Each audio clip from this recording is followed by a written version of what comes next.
Was there a lifetime waiting for us in a world that was yours?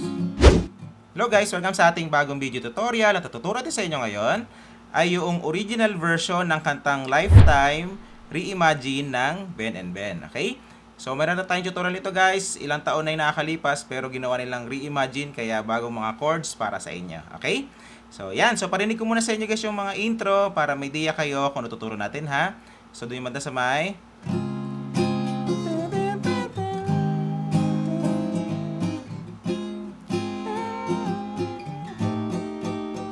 Ayan, so ganyan siya, no? So, paano yon? So, yung mga chords natin, guys, para sa mga intro ay C major 7. Ayan, C major 7. So, ito, pang-apat na fret, ito yung bar, tapos major dito, 7, no? Tapos, pupunta kayong G sharp, ayan, para siyang F, pero pang-apat na fret, so 1, 2, 3, 4, pang-apat na fret, okay, and then, C sharp major 7 uli, tapos D sharp, ayan, D sharp, so ang D sharp ay pang-anim na fret, tapos para siyang B, no? Pang-anim na fret, ganyan. Tapos, nilagyan ko ng 5, ibig sabihin, 5 strum down yan dyan. 1, 2, 3, 4, 5. Okay? Pagkatapos, ay pupunta kayong C minor. Yung para siyang B minor, pero pangatlong fret. Nilagyan ko ng 1, ibig sabihin, isang strum down lang yan dyan. Tapos, F minor, isa lang din. Tapos, F minor 7, isang strum down lang din. Okay? So, yan. So, paano naman yung ating strumming pattern para sa buong kanta? So, ganito lang, no? Halimbawa, naka C major 7, sharp major 7 kayo. Kada chords ay down, down, up, up, down, down, up, down, up. So, ganun siya. Tapos, lipat ng chords, down, down, up, down, up, down, up. So, ganun siya, no? So, para mas makuha nyo, guys, pasadahan natin yung intro. Okay? So, pwede nyo ako sabayan, no? So,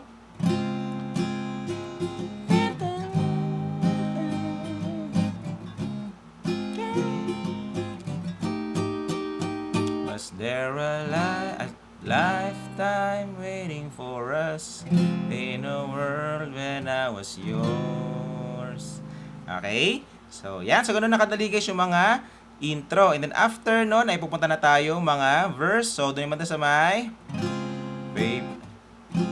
paper plate and porcelain. So, doon yung manda, no? So, paano yon? So, yung mga chords na natin, guys, para sa mga verse ay C sharp major 7, tapos D sharp, ganyan, D sharp, pang-anim na fret. Tapos, 3 times yung gagawin yun, guys. Pag nagawa nyo na 3 times, ay pupunta kayong B flat minor 7. Ayan, so, para siyang B minor, inurong nyo lang na isang fret, tapos tatanggalin nyo itong hinliliit, na, ganyan. And then, 1 lang siya, nilagyan ko ng 1, ibig sabihin, isang strum down lang yan dyan. Okay, so para mas makuha nyo guys, pasadahan natin siya ng kanta. So, paper planes and porcelain fell of rain to the window pane, and a sight of you, oh, you were a good dream. Okay, so yan, so ganun nakadali guys yung mga verse. Tapos ulitin nyo lang uli yun. Yan. I was scared to lose you then.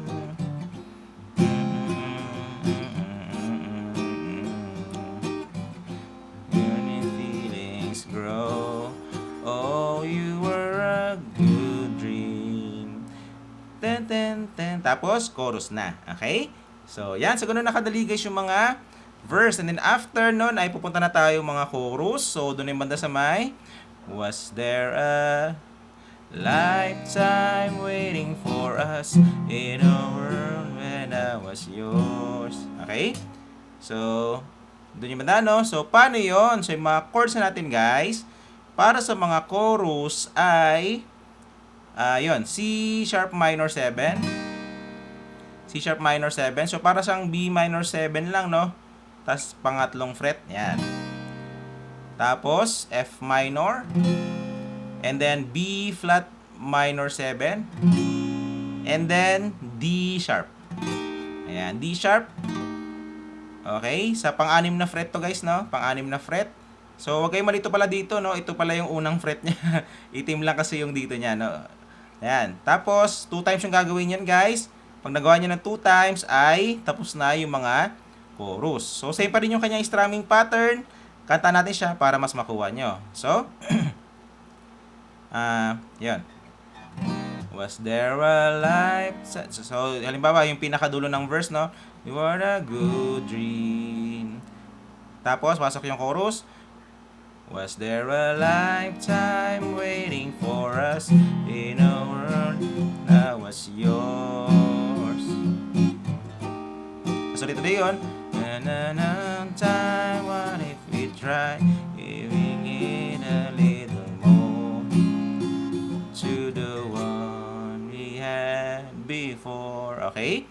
So, yan. So, ganun nakadali guys yung mga chorus. And then, after nun ay parang bitin siya, di ba? So, meron kasi siyang papasok na interlude agad. So, yung mga chords lang ng interlude ay C sharp major 7,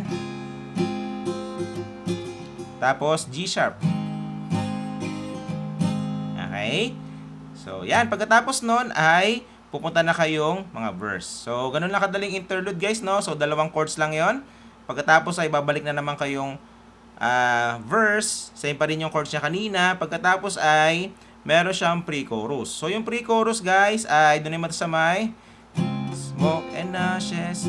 So doon naman no. So ang mga chords lang doon ay C sharp major 7, pero nilagyan ko ng 4, ibig sabihin 4 na down. 2, 3, 4. Ano siya? 1, 2, 3, 4. C sharp major 7, tapos D sharp ay nilagyan ko rin ng 4, ibig sabihin, 4 na strum down. 1, 2, 3, 4.